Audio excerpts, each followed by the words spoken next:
Alright guys, I'm going to talk to you a little bit about something. Let me just set my cigarette down. I don't think it's burning anymore anyway. Let me talk to you a little bit about something here. Workman's compensation. Now many people don't know. And I'll add a video to this photo when I get ready to publish it. Workman's compensation says if you get injured on the job, we got your back. We got you covered. We do what you need to do. On July 7th,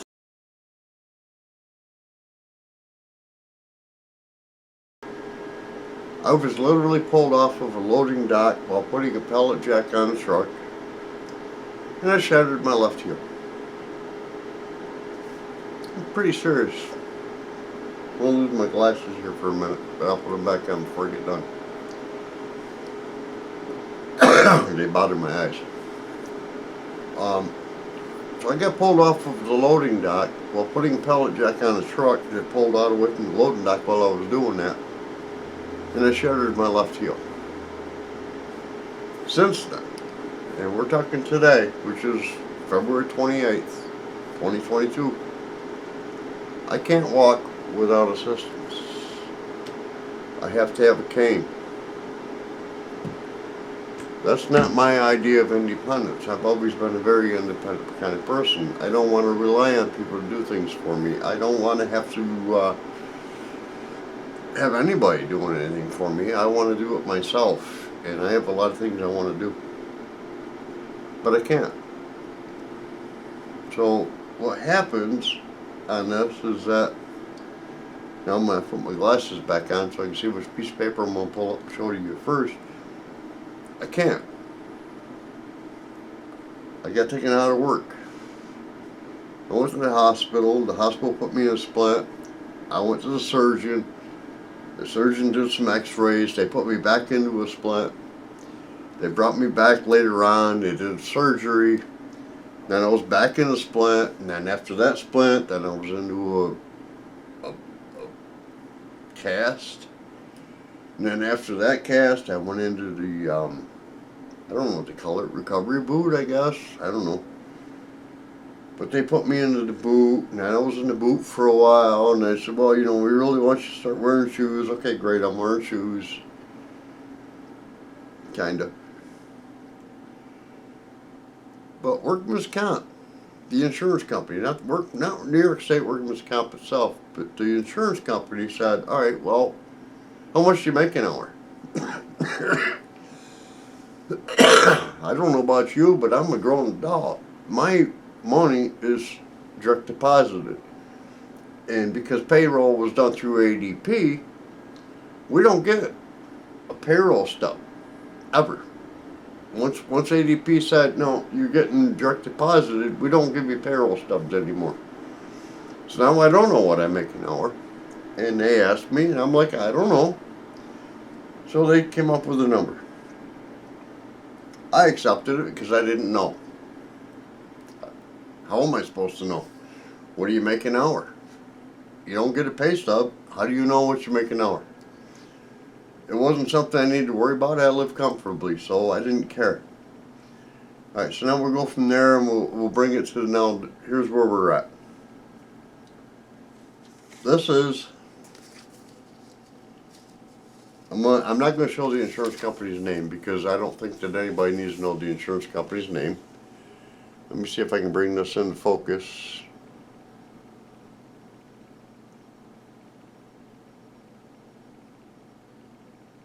I guess I probably can't. I don't know. I'm going to say, just for the camera's sake, just in case it didn't show it, I was making $1,397.04 on Workman's Comp.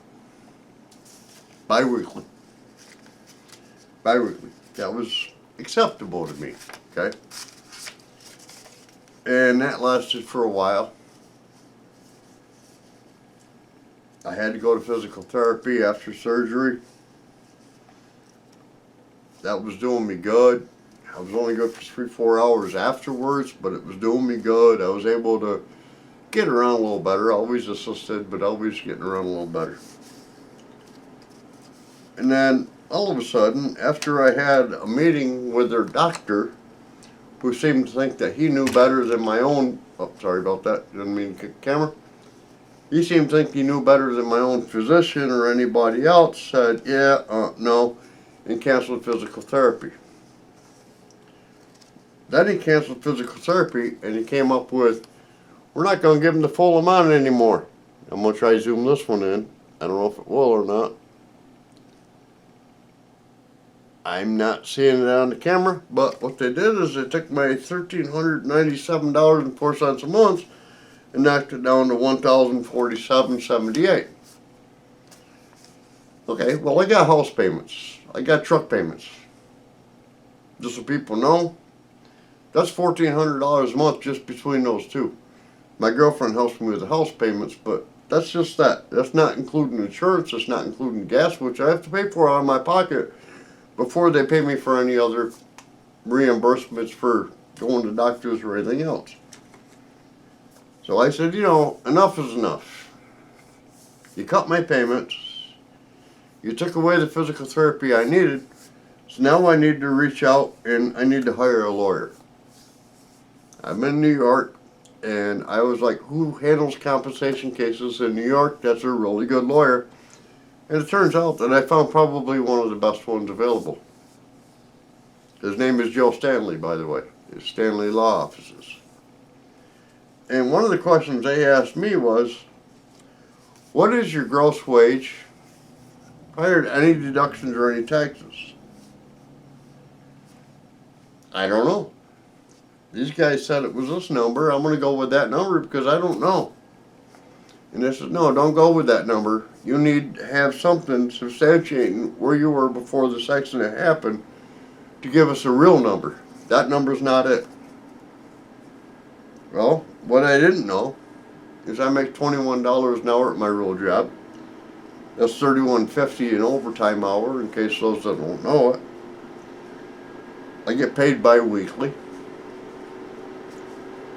My bi-weekly paycheck, on average, is 76 hours of straight time, 8 hours of overtime. We work 4 days on, 3 days off.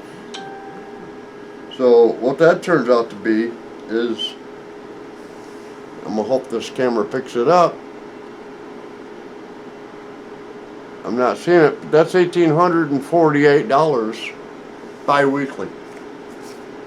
So basically, what the insurance company was doing, automatically from the start, was shorting me $500 bi-weekly since July 22nd till January 1st, give or take. I don't know when it actually changed. And then they took away another $300. That's $800 a month, or $800 per week, bi-week. They were taking away at $1,600 a month. They were taking away from me. They already started out at $1,000 a month that they were taking away from me. And they took that $1,000 and made it up to $1,600 a month they were taking away from me. Now, I don't know how well you are at math, but me, July 22nd, says, hey, you started out at this number, and then now you're at this number. There's a lot of money that's at stake on this stuff, and I understand that. I mean, I know my physical therapy was $350, I think, a month. If I remember right, by looking at this paperwork, I think it was $350 a month. To me, that's pretty cheap. Hell, I'd pay that out of my pocket. But I can't when they keep cutting my paychecks. Because if I take that out of my pocket, I take my house out of my pocket. I'm not taking my truck out of my pocket. I can't get back and forth to my doctor's appointments without a vehicle. So I was like, all right, whatever. Let's see what happens. But now I'm learning that they shouldn't have stopped my physical therapy. I can't walk unassisted without a cane. If you can't walk without assistance of any kind, period, or stand up for any kind, period, for more than 8 hours a day, you're eligible for full-time disability. Or, well, for me, it's workman's comp disability, but that's disability. Can you do a dust job? No, I can't. If I sit down, and I'm doing it right now, but if I sit down for more than 4 hours a day, can I do it? Yeah, I can. My foot would be so swelled up it's not funny. I've done it many times. But could I work a dust job? No, I can't. Well, why not? Because at the end of the day, I need to be able to put a shoe on my foot. And like I say, I'll show a picture at the end of this video. I have to be able to stand up. And I have to be able to walk back out to my vehicle and drive back home. I can't do that. Because the only way for me to stand up and walk means I have to put a shoe onto a foot that cannot be walked on. So Workman's Comp says, okay, great, we'll send you to this prosthetic place. We'll have something made for your shoe. We'll make it so you can stand up. Your heel won't be touching, but everything else will be. You'll be fine. Yeah, but what they don't understand is that by me putting the shoe on, it's a matter of about 3 hours before my foot swells up so much that the only part of my foot that didn't swell up was the part that had the shoe on it, which means you're right under the edge of the ankle, which is the hardest part for me to even put any pressure on to begin with, let alone the heel. And now you want me to put that shoe on with a prosthetic and walk. It's not going to happen. All right, how do you fight something like this? Well, first of all, I don't bowl a lot, but I like to bowl. I can't bowl. I can't put bowling shoes on. Period. That'll never happen. Every shoe I wear right now has a stretch lace on the shoe. Every shoe I wear has memory foam on the bottom. I can't go bowling. That's just not given. Bowling shoes are very hard on the bottom. You're walking on a hardwood floor with bowling shoes. That'll never happen in my life ever again. So I can never go bowling again. I like to ride a bicycle. I actually own a couple of them. I can never ride bicycle again because I cannot get my foot to work the damn pedal. Yeah, you know, you got your toes on the pedal, you're rolling and you're rolling. But what happens when you're doing that is you're moving your ankle. Well, when my foot swells up, my ankle don't move. So now I'm not riding a bicycle anymore. I used to enjoy going out and doing things like, you know, cross-country skiing. Did a lot when I was a kid. Would love to be able to go cross-country skiing again. Can't. Because you know why? Even though your foot goes into kind of a boot, which is a lot like the therapeutic boot they put me in, it's not the same. So that's out of the question. You got to put this around your head and say, what else? Walking upstairs? Yes, I can walk upstairs. I can walk upstairs all day long. I can't walk downstairs. Because you know what happens when you walk upstairs? You're walking on your toes. You know what happens when you walk downstairs? You're walking on your heel. If I go upstairs facing forward, I can get up to the top. But if I want to go downstairs, I got to do the same thing, facing forward and walking down, because I have to look and see where every frickin' step is, because I don't have eyes behind my head. I can't go up and down stairs very well at all. I live in a 2-story house. Where we're sitting right now, this is my studio. This is where all my design work goes on. This is a part of it. It's not all of it. It's a very small part of it. But I can't work in my studio without worrying about falling backwards downstairs every time I want to walk out of here and go back to down to the stairs. That takes me to the first floor. Now, in my studio, we do print work.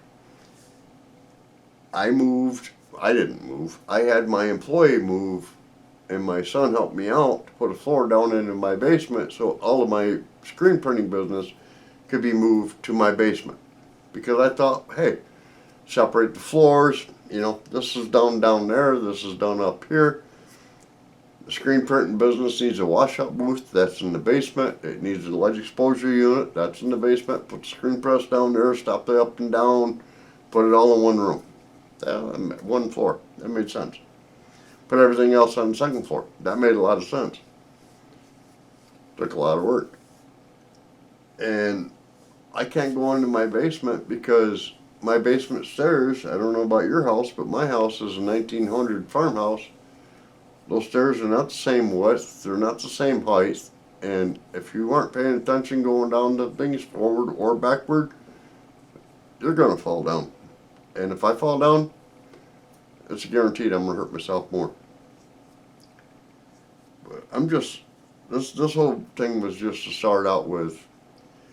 Don't listen to the insurance companies. If you got a chance, you need to get a lawyer. I don't care if it's day one, get a lawyer.